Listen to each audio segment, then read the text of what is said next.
हर हर महादेव। जय माता रानी। दोस्तों आप देख रहे हैं आपका अपना यूट्यूब चैनल शांति गंगा।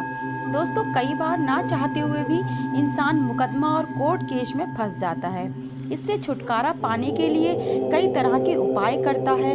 हर कोई चाहता है कि कानूनी मामलों से जितना दूर रहे उतना अच्छा है। वाद विवाद या किसी भी परिस्थिति में कोर्ट पुलिस में फंसने के कारण व्यक्ति को परेशानी तो झेलनी ही पड़ती है। साथ ही समय और पैसे की बर्बादी के साथ साथ मान सम्मान की भी हानि होती है। यदि आप भी ऐसे ही किसी कोर्ट कचहरी के चक्कर में फंस गए हैं और उससे निकलने का आपको कोई भी रास्ता, कोई उपाय नहीं मिल रहा है, तो आज इसी बारे में हम बात करेंगे। दोस्तों दुनिया में शायद ही कोई ऐसा मनुष्य होगा जिसे कोर्ट कचहरी के मामलों में पड़ना रास आता हो, परंतु मुसीबत पूछकर नहीं आती।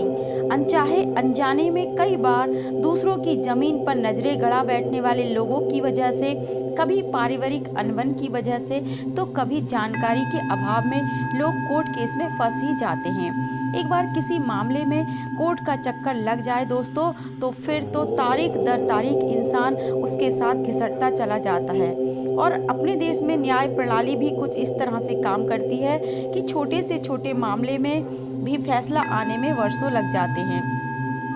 ज्योतिष शास्त्र में ऐसी समस्याओं के समाधान के लिए बहुत ही कारगर उपाय बताए गए हैं दोस्तों, और इस समस्या से निजात पाने के लिए भी आपको कुछ उपाय और कुछ टोटके बताए गए हैं। पर आज हम इस वीडियो में बात करेंगे एक बहुत ही अचूक और असरदार उपाय की। दोस्तों यदि आपको किसी ने झूठे मुकदमे में फंसा दिया है, आपका अहित वह करना चाहता है, या फिर अनजाने में ही आपसे कोई भूल हुई है जिस वजह से आप प्रायश्चित करना चाहते हैं, तो ये उपाय आपको ज़रूर कर लेना चाहिए। आप कोर्ट कचहरी के झंझट से पूरी तरह से मुक्त हो जाएंगे। ये उपाय 100% सफल रहा है और जिन लोगों ने ये किया है वह मुकदमा अवश्य जीत गए हैं। बस दोस्तों आपको ध्यान रखना है, यदि आपने किसी को चोट पहुंचाने के लिए किसी पर ये मुकदमा किया है और आपने उसको दुख देने की, जानबूझकर दुख देने की कोशिश की है, तो शायद आप सफल ना हो। लेकिन यदि आपको कोई अचानक ही कष्ट दे रहा है, किसी जलन की भावना से, किसी बुरी भावना से आप मुकदमे में फंस गए हैं, तो और यदि आप प्रायश्चित करना चाहते हैं, आप सच्चे हैं, तो आपको ये उपाय ज़रूर करना चाहिए दोस्तों। उपाय क्या है? एक उपाय है, आपको लगातार करना है और आप देखेंगे कि आप विश्वास के साथ मैं बोलना चाहूँगी आपसे कि आपके मुकदमे में सफलता ज़रूर मिलेगी, आप मुकदमा ज़रूर जीतेंगे। इसके लिए क्या करना है आपको? बहुत आसान सा उपाय है दोस्तों। आपको एक हल्दी की माला लेनी है जिसमें 108 दाने हैं। किसी भी पंसारी की दुकान पर आपको हल्दी की माला मिल जाएगी, या फिर आप तुलसी की माला ले सकते हैं।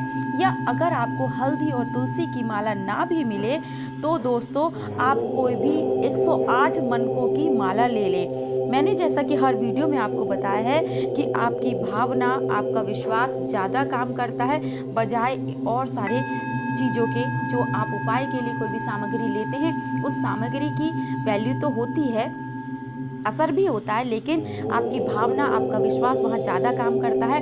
तो अगर आपको हल्दी की 108 दाने की माला मिल जाए तो बहुत अच्छा है। आपको हल्दी की 108 दाने की माला लेनी है और आपको सुबह शाम, ध्यान रखना है, सुबह शाम आपको 108 बार ओम बगुलामुखी दिव्ये नमः, इस छोटे से मंत्र का उच्चारण करना है 108 बार।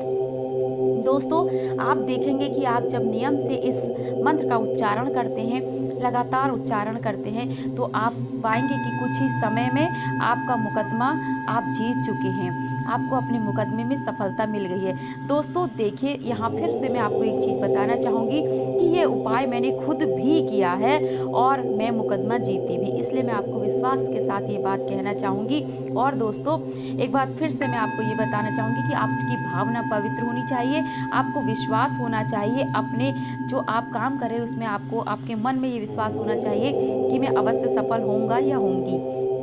दोस्तों अगर आपको कभी आप किसी ऐसे काम में फंस जाएं, आप कहीं सफ़र में हो या कहीं पर आप फंस गए, किसी रिश्तेदारी में फंस गए, तो अगर आपके पास हल्दी की माला नहीं भी है, तो भी आप नियम से अगर दिन में किसी भी समय या शाम को एक समय निश्चित कर ले, सुबह या शाम का, उस समय आप किसी भी तरीके से 108 बार यदि ओम बगुलामुखी दिव्य इस मंत्र का श्रद्धा पूर्वक पाठ करते हैं और माँ बगुलामुखी से अपने जो भी बुरे कर्म हैं उनके लिए माफ़ी मांगते हैं तो आप मुकदमा ज़रूर जीतेंगे। कैसी लगी वीडियो मुझे चैट सेक्शन में ज़रूर बताएं। वीडियो देखने के लिए आपका धन्यवाद।